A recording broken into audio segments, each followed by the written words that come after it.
Man, oh man, coming up, it's a blast from the past, from the golden age of rock and roll. Today, we're counting down the top 10 songs from this very same week from the year 1979. We're going to find out which one of these is the biggest hit all these years later. As we count them down, we're going to bring you some really crazy stories you're not going to want to miss. We got stories of stalkers, ill-advised F-bombs, ladies of the night, yeah, even spandex. But the question is, which of today's countdown contenders will ultimately claim the crown all these years later? It's rock versus disco. We got the Doobies. We got Ann and Nancy Wilson of Heart. We've even got Neil Young's backup singer. And we got the legendary band who matched the Beatles with 6 straight #1 hits. And what are we doing talking about the Karate Kid in a 70s episode? There's only one way to find out. I promise you there's no other show like it on YouTube. It's coming up, The Redux on Professor of Rock. Hey music junkies, Professor of Rock, always here to celebrate the greatest artists and the greatest songs of all time. You know, if you ever lit off cherry bombs and threw them in the dumpster as a kid, you're gonna dig this channel of deep musical nostalgia, or if you ever play with any kind of fireworks. Make sure to subscribe below right now, click the big red button, and click the bell so you always know when our new interviews and our new shows come out. To become an honorary producer, make sure to check us out on Patreon below. The link's in the description. So it's time for another edition of one of my favorite shows we do on here, the Hit Song Redux, a show that takes us back to a week in the golden era of rock and roll and has us re-ranking the top 10 songs of a specific week based on how much the world has listened to them since then, the real top 10. For clarification, this is not my personal top 10, but the actual top 10 from this exact week in 1979. This show is an unabashed tribute to my hero, that great Casey Kasem, and his American Top 40 Countdown. So many of us spent countless hours tuned into that phenomenal program. We're all better off for it. We gotta thank Casey. I gotta thank him every chance I get. He's the reason I do what I do. So let's get into this by getting into the proper pop culture context of the day. Let's check out what was playing in theaters and what was on TV. If you wanted to catch a movie in this exact week back in '79, you could watch The Man of Steel Superman starring Christopher Reeve. But the world will know him as Superman. There was Leonard Nimoy in Invasion of the Body Snatchers. Anybody remember that one? Leonard Nimoy. Invasion of the Body Snatchers. There was also Mad Max with Mel Gibson. He gets even. American International presents Mad Max. That one was a couple weeks away, but it's too good not to mention. Television. I know I wasn't the only one watching the good old boys Bo and Luke Duke on the Dukes of Hazzard. Just a good old boy. Also in his first season was a car show of a different kind, Taxi. Judd Hirsch, Danny DeVito, Tony Danza, Andy Kaufman, just classic.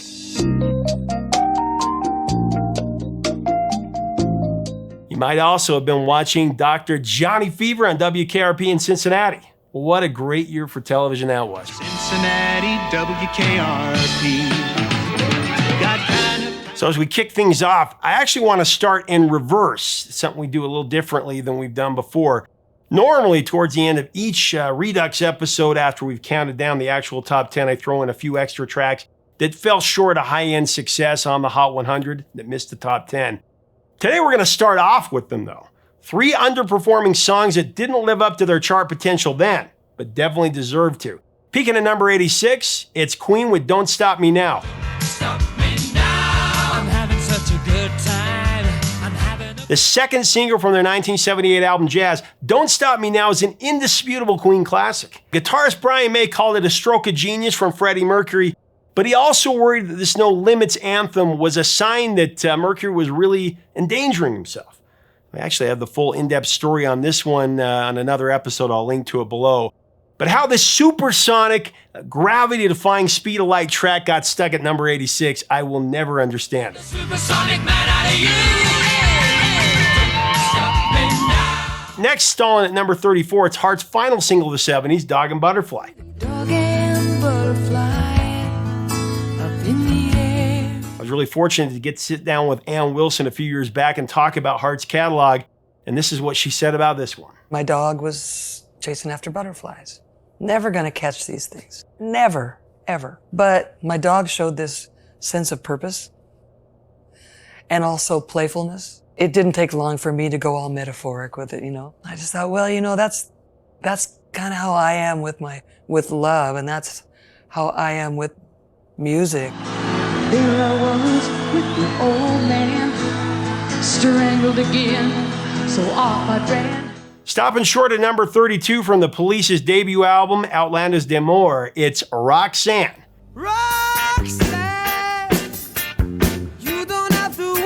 This French prostitute-inspired track has a couple of crazy stories to go with it, including a section of the song that's actually played by Sting's backside.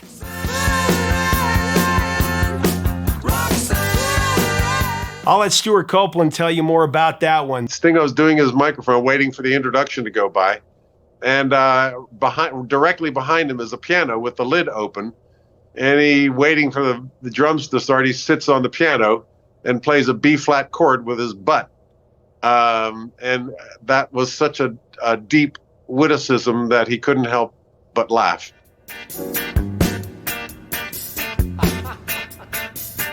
So the question is, how have these three classics fared through the years? Did they finally make it big decades later? Keep those questions in mind as we go forward in this countdown. We're going to find out soon. Okay, so now into the countdown proper. Coming in at number 10, it's one of the greatest songs ever, talking about Doobie Brothers with What a Fool Believes.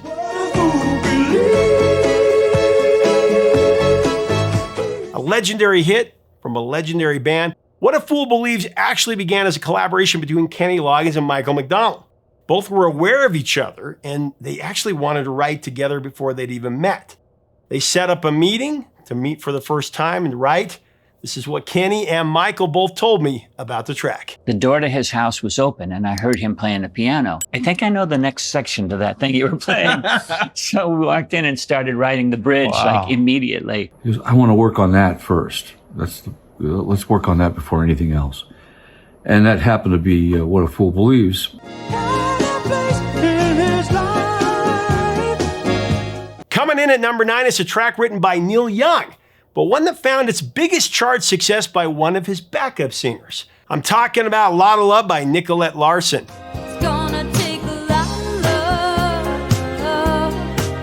So Nicolette Larson was already working in the music industry, having contributed as a backing vocalist on Commander Cody's Tales from the Ozone in 1975 and also Emmylou Harris's Luxury Liner in 1976. Larson then connected with Harris's friend Linda Ronstadt, which led her to Neil Young. While Larson was visiting Linda in her Malibu home, Neil Young dropped by looking for a new female vocalist. Lo and behold, Nicolette was at the right place at the right time for sure. Neil and Nicolette had their first jam session that day, and he was sold on her. Together, Larson and Ronstadt became backing vocalists on Young's American Stars and Bars album. Nicolette and her version of Lotta Love really packs it all in. I mean, there's horns, there's strings, there's a flute solo. And an epic vocal where she hits some big-time notes.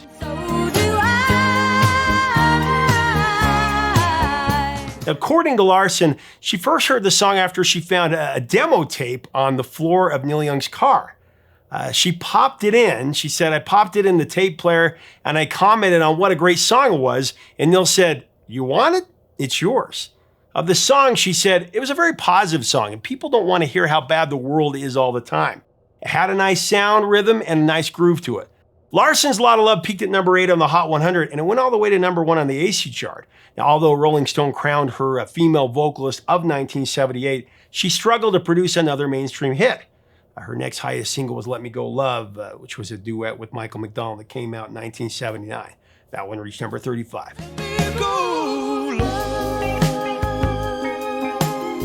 So coming in at number 8, it's the go-to anthem for hanging out with the boys. It's the Village People of the YMCA.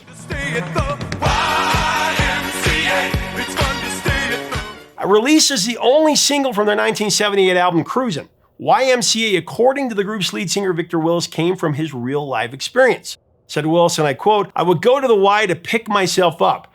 Then I go back home and get ready to get back to my life. Now, you might recognize Willis from his various costumes in the band, athlete, admiral, cop, also gigolo. The other villagers in the group at this time consisted of David Hodo, who was a construction worker, Felipe Rose, he was the Native American, Randy Jones was the cowboy, and Glenn Hughes was the leatherman, and then Alex Briley was the GI, or the sailor. Surprisingly, the famous arm movements forever connected with the song, they weren't actually the group's idea. It's kind of interesting. It all started during a performance of American Bandstand in 1979. This is when the Village People reached the chorus and they threw up their hands in the air. You know, they just threw them up in the air, unintentionally forming a Y. They didn't mean to do it.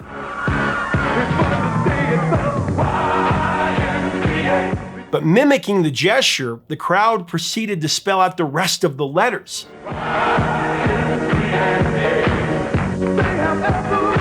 And afterwards, host Dick Clark replayed the footage for the guys so they could watch how the letters were done. Clark then asked Willis, "You think you can work that into your routine?" And in response, Victor said, "We're going to have to."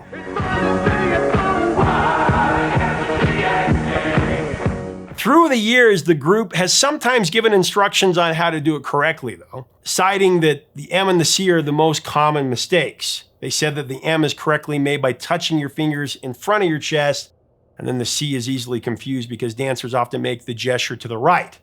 But the correct way is to point the C to the left so that people looking at you can read it.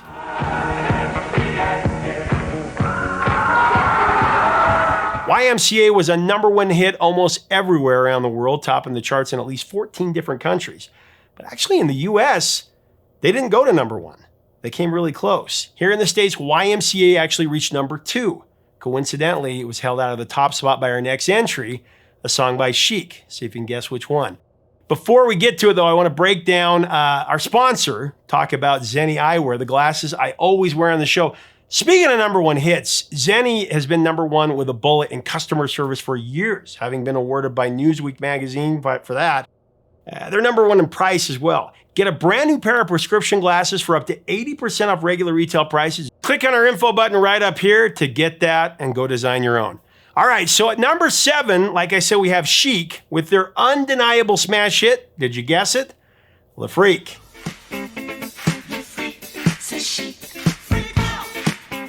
Written by bass player extraordinaire Bernard Edwards and guitarist Nile Rodgers. Now, the inspiration for Le Freak came after they were denied admission to a nightclub. It was on New Year's Eve in '77. The pair were invited to Club Studio 54. A singer wanted Rodgers and Edwards to do some production work for her, so she invited them to the club as her guests. However, when they arrived, Bernard and Nile were not on the list, and they couldn't convince the doorman that they were members of Chic. He didn't believe him. Rebuffed, the two decided to write a song about their experience. Instead, they originally called it F Off. Seriously, it was called F Off with the F word. However, when it was time to record, Edwards didn't want to drop an F-bomb on the track, so they changed the opening lines from F Off to Freak Off. That sounded really dumb to them, though, so they came up with Freak Out. And from there, they were in business.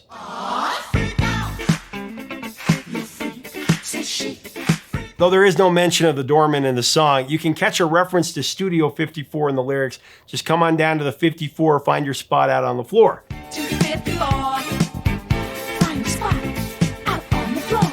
The single for Le Freak, that would go on to sell 13 million units, an Atlantic Records record. The song was also the first single to be displaced from the US #1 position 2 different times, both times reclaiming the top spot. First hit #1 in December of '78, then dropped to #2 for a week behind You Don't Bring Me Flowers. And after going back to the top for a second time, it dropped to #2 again behind the Bee Gees' Too Much Heaven. Finally, in January of 1979, Le Freak grabbed #1 for the 3rd time, staying there for 4 more weeks after that.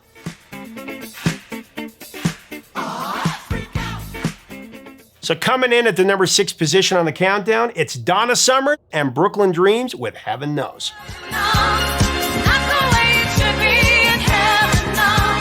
So Joe Bean Esposito from Brooklyn Dreams sings on this track with Donna Summer in something of a repetitive duet. Summer, no stranger to hit songs in the '70s, scored 10 top 10 hits on the Hot 100. And get this, 20 #1 hits on the US dance charts. Mind blown. Brooklyn Dreams, who were signed to the same label as Summer, they were made up of Esposito on vocals and guitar, Bruce Sudano on keyboards, and Ed Hokinson on drums. After the song was released, Brooklyn Dreams toured with Summer so they could appear on stage to perform Heaven Knows. Listen to the words I say. Listen to the words I say. track was another Giorgio Moroder, Pete Bellotti special, two producers who repeatedly worked with disco divas to churn out hits in the 70s. On the single version released by Donna Summer, Joe Esposito sings second lead to Summer on the verses, and Summer sings the chorus. You can hear it on Donna's 1978 double album Live and More.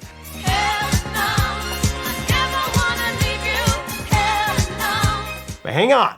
On Brooklyn Dreams' 1979 album Sleepless Nights, you can actually hear Esposito sing the lead and Summer sing the second lead.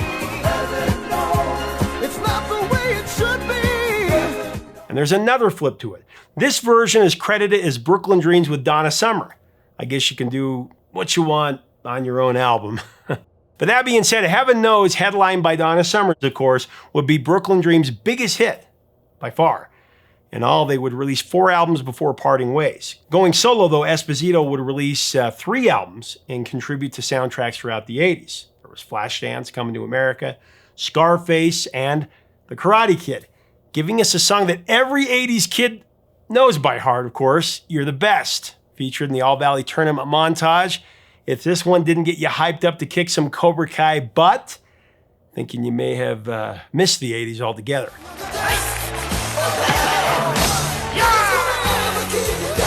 Halfway through the countdown, we've made it to number 5. From her album Totally Hot, it's Olivia Newton-John with A Little More Love.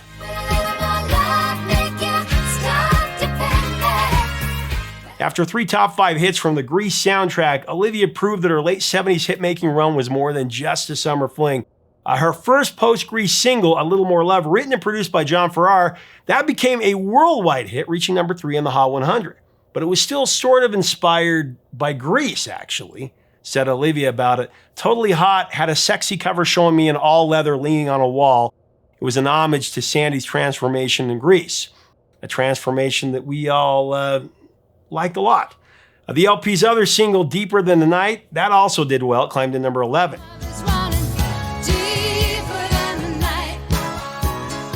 It was an impressive stretch for Olivia, who between the 2 albums would sell over 9 million copies in the US alone. But this era wasn't all happy. As her career and fame continued to skyrocket, the creeps came out of the woodwork. Apparently, Olivia would repeatedly receive threatening letters from stalkers. And though she didn't read them, her security team did. And it was enough to really freak her out. Fortunately, the police finally caught one of the worst ones after he committed a traffic misdemeanor. The creepiest part was that this nut job had killed his family and had a list of people he wanted to kill next. And Olivia Newton-John was on that list. Really scary.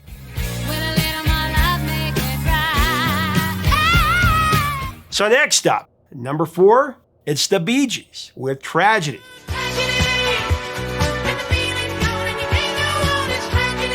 It's from the Bee Gees' 15th album, Spirits Having Flown. It was also the follow-up to Too Much Heaven, another number 1 hit.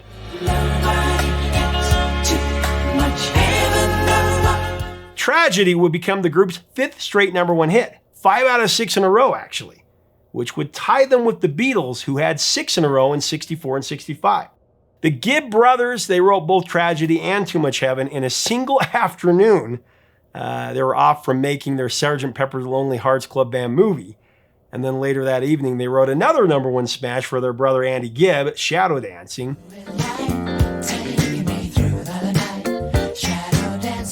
I mean, when you got it, you got it. And the Bee Gees, they had it for sure. Coming back to Tragedy, though, a Bee Gees co-producer Carl Richardson had this to say about Barry's singing. The control of Barry's voice is actually better in falsetto. On a powerful, complex song like Tragedy, the lead vocal has to stand out, and a lower range would have little impact, and it would be harder to mix. The first time that Richardson heard Tragedy was at Barry's house. All 3 Bee Gees were singing it over an acoustic guitar. They even sang the thunderclap near the end. Barry created this rather cleverly in the studio by cupping his hands over a microphone and made an exploding noise with his mouth. 5 versions of this were combined to create a large boom.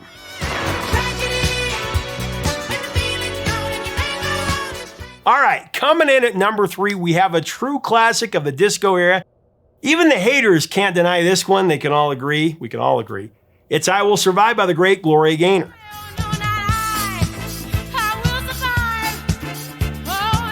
This serious power anthem is all about moving on after a bad relationship.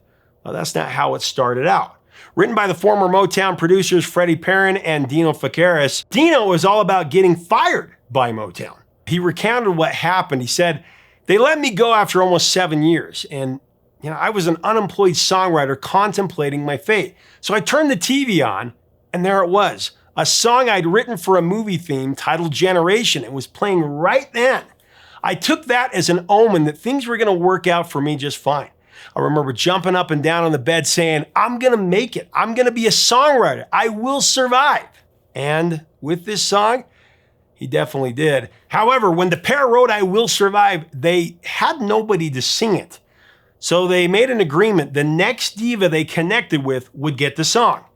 That diva happened to be the great Gloria Gaynor. Actually, her record company was looking for production work on a song called Substitute.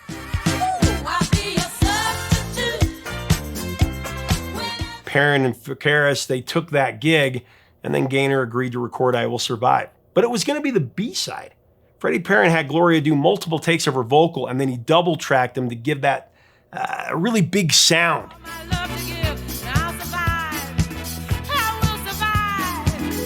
And boy, did it ever work. So when it was finished, everybody knew that I Will Survive was the stronger of the two tracks, and it shouldn't be a B-side. However, like labels do, the president of the label was set on Substitute. They released it as the A-side. Predictably, it fell flat at number 107.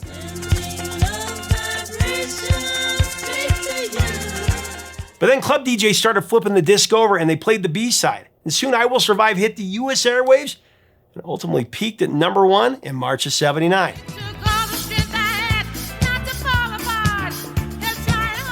Although Gloria Gaynor couldn't replicate the success of I Will Survive, the song's powerful impact and its legacy has continued strong for 4 decades and counting. And Cake had a phenomenal version as well. I will survive, yeah, as long as For Gloria Gaynor, the track is just a simple song about survival, and it can apply to anything, said Gaynor about it. I love the empowering effect. I love the encouraging effect. It's a timeless lyric that addresses a timeless concern. Amen.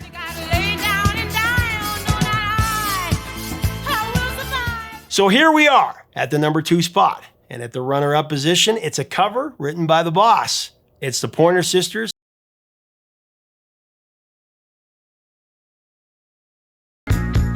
But popularized by the Pointer Sisters, Fire, it was written by Bruce Springsteen, whose legal woes at that time kept him from recording his own songs. It was right before then.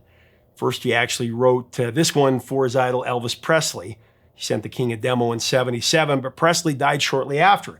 So it was Springsteen's friend Robert Gordon who was the first to record this song. His version came out in '78.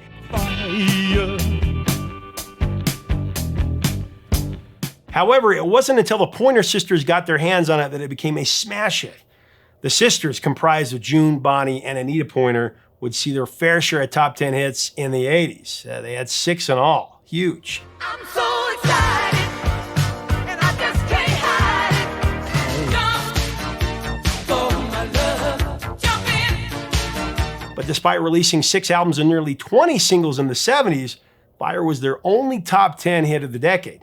Still, its success would set the band ablaze. Fire debuted at number 86 on November 11, 1978, and continued its climb. It reached number 2 16 weeks in.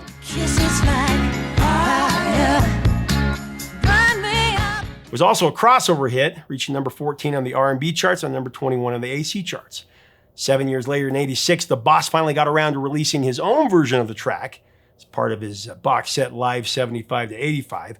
It went to number 46 on the US Hot 100.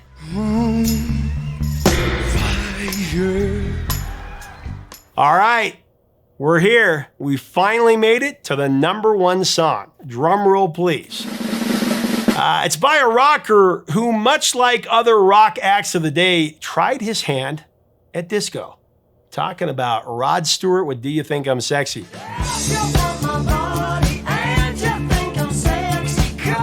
Rod's previous 2 number 1 hits were both soft rock ballads, and like I said, along with Elton John and the Stones, and later Kiss, Queen, and Pink Floyd, yeah, every single one of those artists had a massive hit when they added a little disco to their rock and roll. Do You Think I'm Sexy was definitely a new sound and a new look for Rod Stewart. It was also a double-edged sword as it attracted a lot of new fans, but it also repelled many of his older ones who weren't down with the disco. Stay with me. Stay with me. The music for the track was actually written by drummer Carmine Appice, who had joined Stewart's band in 1976. Said a piece about it, and I quote, "We were in the studio and Miss You by the Rolling Stones was a huge hit." He was a big fan of the Rolling Stones, Rod, so when they came out with Miss You, disco was really big at the time, so he wanted to do some kind of disco-y song. Actually, I had a chance to talk to Carmine and his brother. This is what he said about it in our interview. So then Rod would say to us, I want a song like Missing You by the Rolling Stones. So he'd tell everybody to go home and come back with a demo. And I came up with these chords and a bunch of chords in the bridge. And I went to my buddy Dwayne Hitchings' house. I had a little 8-track studio and he was a keyboard player. And he had a drum machine and he had a bass on there. And so we did a really proper demo of it. And I won. Rod loved it.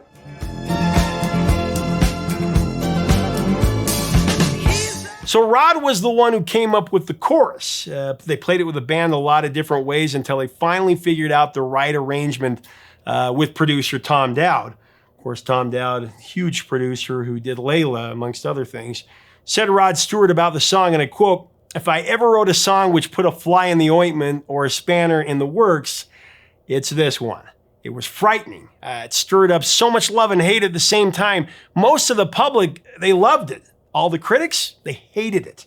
And then he added in his autobiography, "Music critics wrote off Do You Think I'm Sexy as the work of a terrible show-off. It was only a pop record, but you thought that I had poisoned the water supply or something. It didn't help that the marketing campaign for the single had me stretched out in full spandex-clad glory beneath the slogan, 'Do you think I'm sexy?'" Even so, though, as the years pass, this song has received more love than hate. And though for a while Stewart was completely embarrassed to sing it, after he realized how much people loved it, though, he actually put it back in his show. Man, my mom loves Rod Stewart. She loved him. She still loves him. She listened to this record nonstop when I was a really little kid. A toddler. When I was 2 years old, I burst out in the middle of a church service singing, "If you want my body and you think I'm sexy, come right out and let me know." My parents jumped over my sister and baby brother to try and shut me up. I'm told it was really funny. I don't remember.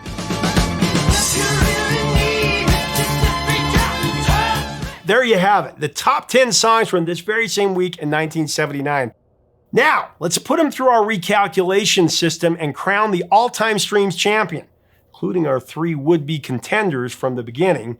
If you remember, it was Don't Stop Me Now by Queen, Dog and Butterfly by Heart, and Roxanne by the Police. So coming in at number 10, it's Fire by the Pointer Sisters.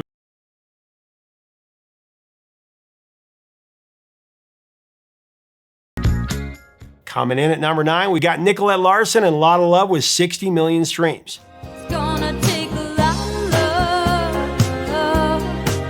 In at number 8, it's the Bee Gees with Tragedy, garnering 196 million streams.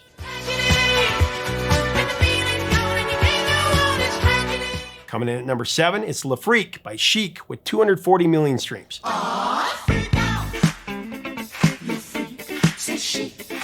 Number 6, we got the Doobie Brothers and What a Fool Believes, totaling 335 million streams.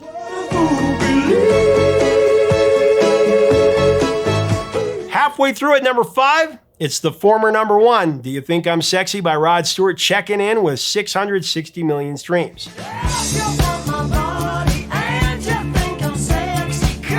So edging it out at number 4, it's actually one of our outliers. The Police with Roxanne turning in 680 million streams. Roxanne, you don't have to wear that. Now reaching number 3, the Village People jump 5 spots with YMCA scoring 740 million streams.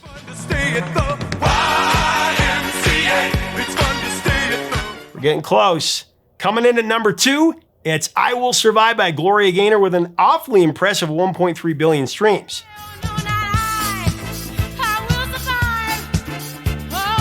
Believe it or not, the number 1 song this same week in 1979, rocketing up the charts 85 spots, it's Queen with Don't Stop Me Now, a mind-blowing 2.9 billion streams. Stop me. Man. So there you have it. The number one song decades later is one that didn't even make the top 75 back in the day. I mean, so, in the end, at the peak of its power, disco gets beaten by rock. But let's see how a few of these fare against the top mainstream hits of today. Let's do a little comparison. I wanna show you out. I wanna show you out. I wanna brag about it. Let's see. Say she. Freak out.